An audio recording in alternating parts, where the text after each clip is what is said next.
Back in the day, games just seemed to be jam-packed with story and detail, interesting and unforgettable characters, amazing quests and objectives, giant maps, or just incredibly engaging stories, even just down to just downright fun with loads of replayability. Even if whatever game you were playing was only like 8 to 10 hours long, games still had a super unique way of casting a line and just roping the player back in. Now, some of you may not remember these days, whether you were a gamer back then or maybe you just weren't even born yet. But I sure do remember these days, and now I'm gonna tell all you guys all about it. I'm mostly talking about the early 2000s to mid 2000s, just before 2010s. These were the days when a game had to be worth the $60 price tag slapped onto it. Nowadays, it's easier for lazy studios or publishers to just slap a new coat of paint on a reused, dated engine and call the game a boundary pusher and collect a check from the longtime fans frothing at the mouth waiting for any amount of new lore or quests, leaving the said fans in question upset and plain old disappointed. And yes, I am looking at you, Bethesda and Ubisoft. I didn't forget about you either. Now, call me a jaded old man or even yet a boomer because these shady techniques have left me with such a sour fucking taste in my mouth just for the longest time. Now taking me from trusting whatever the fuck Game Informer's articles used to say about games at face value and simply just buying the game or pre-ordering even when that was still a thing. Nowadays, much more thought goes into buying games for me. These studios' most dedicated fans are now grown-ass adults with their own money, and we need a little bit more convincing than the standard seemingly paid off 9 out of 10 IGN review, thus creating a supply and demand for all the game review channels here on YouTube.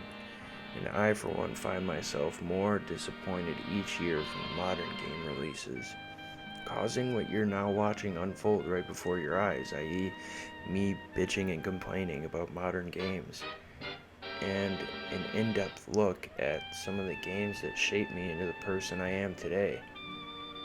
I'm not sure if it's just me, but lately it's been so much more difficult for me to get into games than it used to be. Maybe it's just one of the many things that come with age, or it could be chalked up to consistently overhyping games, or game studios only seeming to cherry pick the best looking missions slash areas on the map that they use in like these tech demos or trailers for said games. It seems they just so conveniently leave out the lackluster story and the many, many bugs that accompany it. I don't know why I can't say that word. Thus misleading thousands, if not millions of people into thinking they're buying a fully finished and polished video game worthy of that hefty $60 price tag. As you can tell, this is something that I am very passionate about, but I guess with all that out of the way, we should probably get into the real reasons for today's video, and all the silly little videos I'm going to make after this one. I want to talk about the older games that do still stand the test of time. In my professional, scientific, Nobel Prize-winning, humble opinion, before we get into this, like I said earlier, make sure to like and subscribe. It really does help out the channel a whole lot more than you know.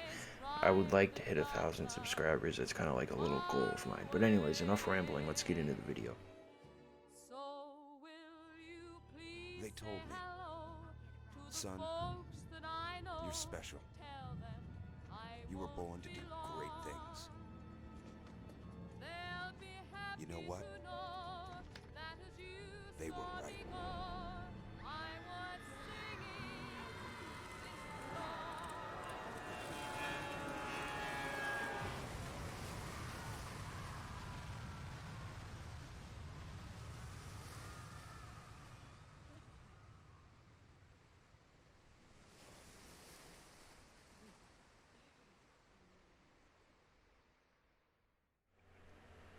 As I continue to grow older, I often find myself looking towards the past at some of the games I played back in middle school more often. Those were like the golden days of gaming for me when I had the most fun, I guess. As I look back, I find myself reminiscing about how the game industry really used to be, and more importantly, how these games affected me. In particular, the games we're going to be discussing throughout this video series. Some of my favorite video games that have ever been made, or some of the games that I had the most fun playing, and still have the most fun playing. Essentially, coinciding with the title of this video being the games that got me through my adolescence. And in particular, the game we're going to be discussing in this video today is BioShock. BioShock is a first-person horror-type shooter developed by 2K Games and was released in 2007 for the PC, Xbox 360, and PlayStation 3. Initially, the game was met with praise for its groundbreaking atmospheric storytelling and active story-changing decision-making, which, I mean, let's be honest here, it's really only one choice reoccurring throughout the entire story, whether or not you want to save the little sisters, but, anyways, BioShock was developed to be sort of a spiritual successor to the video game series System Shock, and it was shot out of the eager shelves of GameStops and Walmarts all across the globe with ravingly positive reviews altogether. And no, I'm not sure if ravingly is actually a real word. Critics and players loved this game, and it really is no surprise why. I remember having my mom take me to a GameStop by my house one day after school when the game released, and I actually almost wasn't able to get the game because of the mature rating. This was actually back in the day when parents wouldn't buy games because of the M rating, and man, it was fucking hell back then. It sucks so bad not being able to play most of the games my friends were playing until one day I actually got a copy of Call of Duty World at War, I think, and I showed my mom that the only reason it was rated M was because of the blood. Yeah, Mom, it's only because of the blood. But yeah, the only reason my mom let me get this game was because my birthday was like right around the corner and I practically begged her for it. Plus, the GameStop employee came in absolute clutch by informing her it wasn't actually that gory or violent. So, thanks, random neckbeard dude at GameStop, for lying to my mom. But man, did I play the absolute shit out of BioShock when it came out. And I remember my only complaint about the game was that it was too short, being like 10 to 12 hours long. But now I guess I should probably talk a little bit more about the game, so here we go.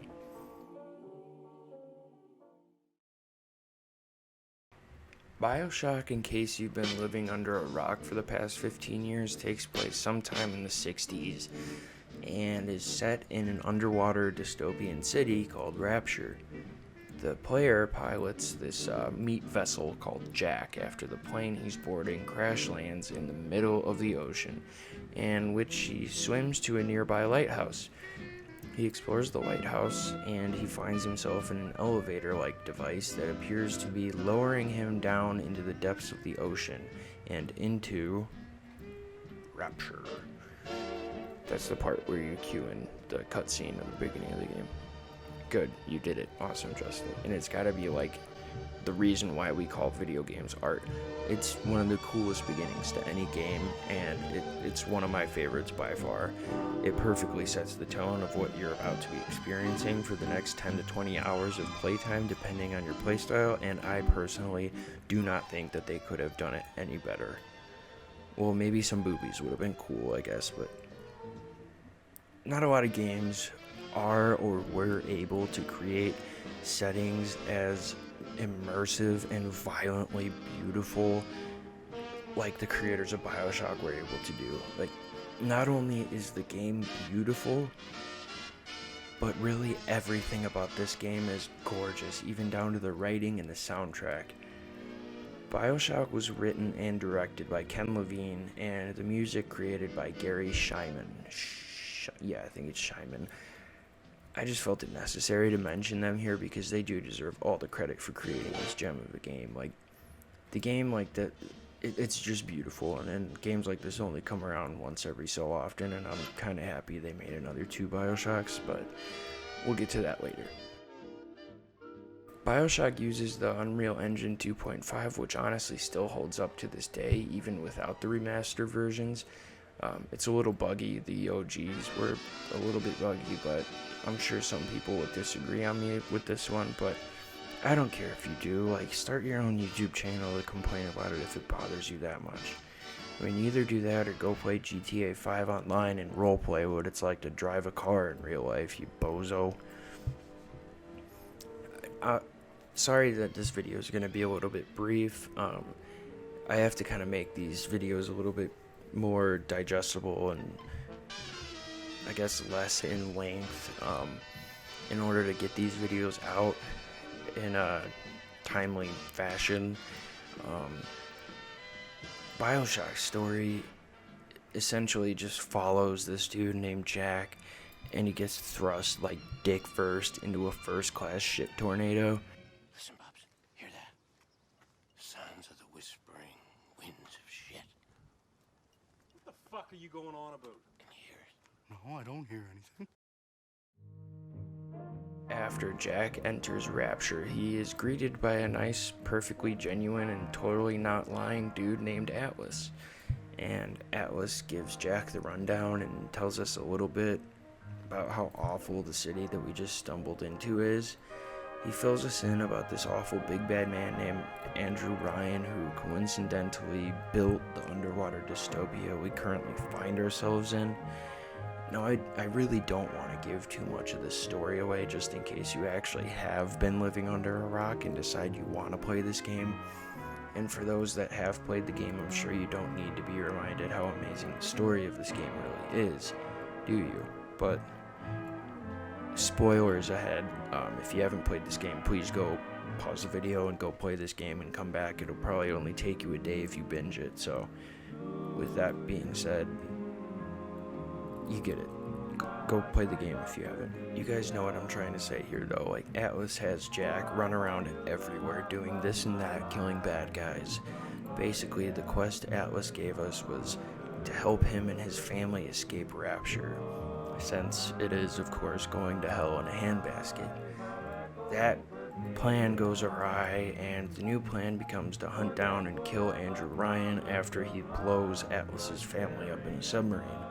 So we continue our sullen and violent conquest until we run into a fella named Sander Cohen, a failed, recently gone insane photographer and all-around artsy-fartsy hipster who helps us find a camera, or orders us to find a camera more so, and he wants us to take pictures of all his enemies surrounding the new area we find ourselves in.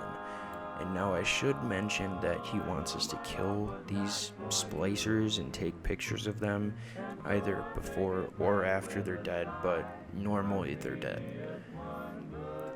After we kill these poor bastards, Cohen wants us to look at his weird, gory masterpiece collection of photos, and he wants us to complete all the photos with all the dead people that he makes us take pictures of, and after we do this, he reveals himself to us in a very extra and grandiose gesture.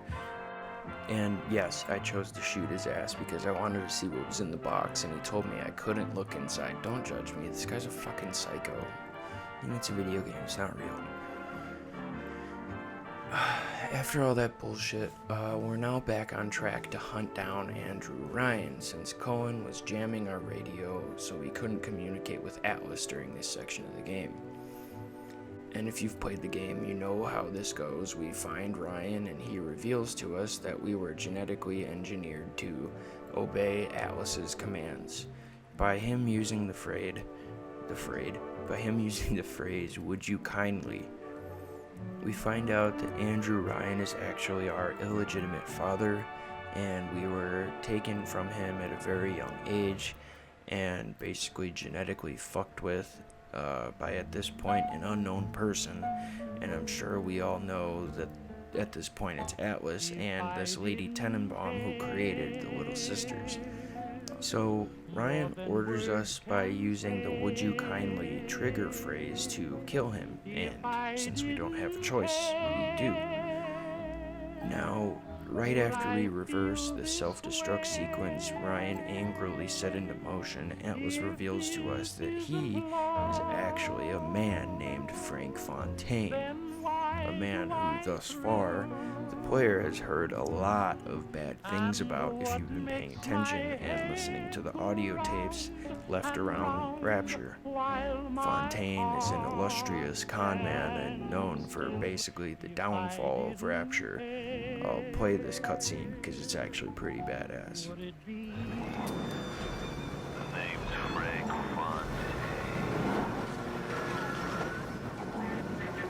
I gotta say, I had a lot of business partners in my life, but you, of course, the fact that you are genetically conditioned to bark like a cocker spaniel when I said, would you kindly, might have had something to do with it, but still.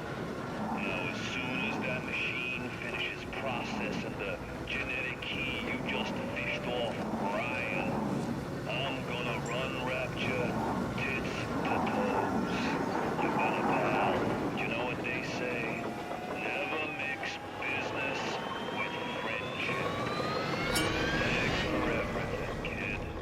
Don't forget to say hi to Ryan for me. So yeah, we get all blown to shit and we wake up in Tenenbaum's safe house for all the little sisters you've been saving throughout the playthrough. And obviously, yes, I saved the little sisters. I'm not a fucking monster. Fontaine or Atlas, whichever you prefer, is pissed to hear that the would you kindly phrase doesn't work anymore, as when we were passed out, Tenenbaum did some reprogramming in our head, essentially making us kind of normal again. But upon finding this out, Fontaine says, okay, whatever, nerd, I can still do this, and he says, code yellow.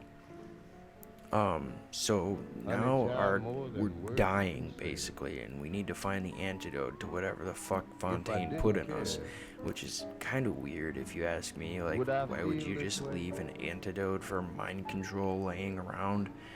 But we find it, we cure ourselves, and then we're told in order to get to Fontaine, we need the help of little sisters.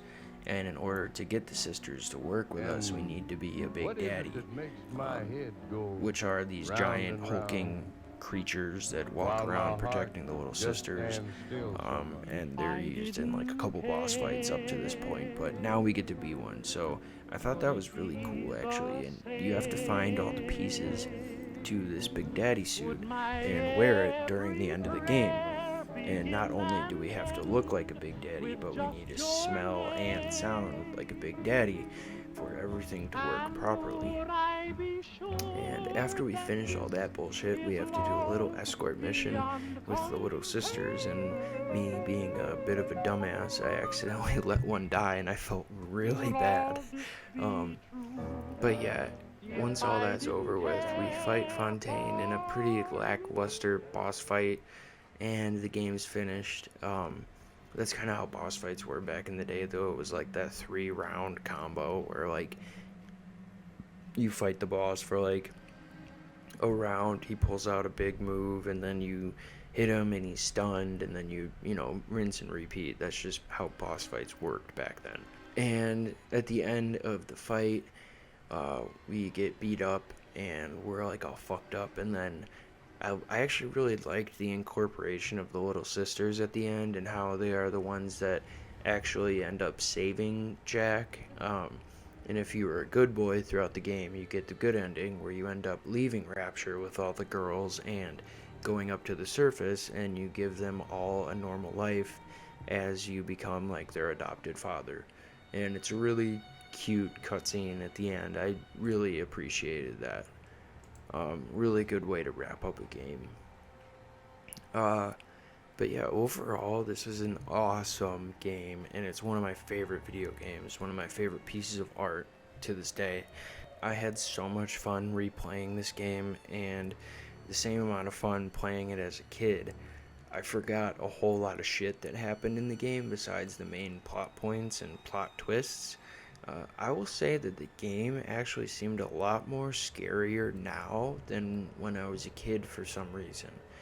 And I think it's just honestly because I'm old enough to realize like actual atmospheric tension and like musical cues when something is supposed to be like suspenseful. But all the weird relations to eugenics and human enhancement, in addition, that comes with the use of Adam, kind of freaked me out. I guess when I first played this as an 11-year-old boy, like, a lot of that shit went over my head. Plus, when I played this as a kid, I didn't really go out of my way to listen to all the tapes left throughout the world of Rapture. And if you didn't know already, the story is based on a book by Anne Ryan, I believe is her name, called Atlas Shrugged. And she's like a crazy German capitalist that like was alive through World War II. Anyways, I spent a lot of time in this game just like listening to the music and the dialogue and looking out the windows in the underwater city, like just looking at, like, it's just so pretty. The atmosphere is insane in this game. I would just leave like my screen looking out some of these windows into the city of Rapture and just like sit there and just watch. It was just awesome. Perfect. Chef's kiss. And if you haven't played this game yet, like, play it. Even though I pretty much spoiled everything, it's still an amazing game. The storytelling is great. The combat is pretty good, minus enemies becoming like fucking bullet SpongeBobs like 3/4 through the game. I really look forward to playing and making a video about the second installment of this series. Yeah, so now we're at the end of the video. So if you liked the video, subscribe. It means a lot. And drop a like on the video if you feel like I earned it. Until next time, guys, take care.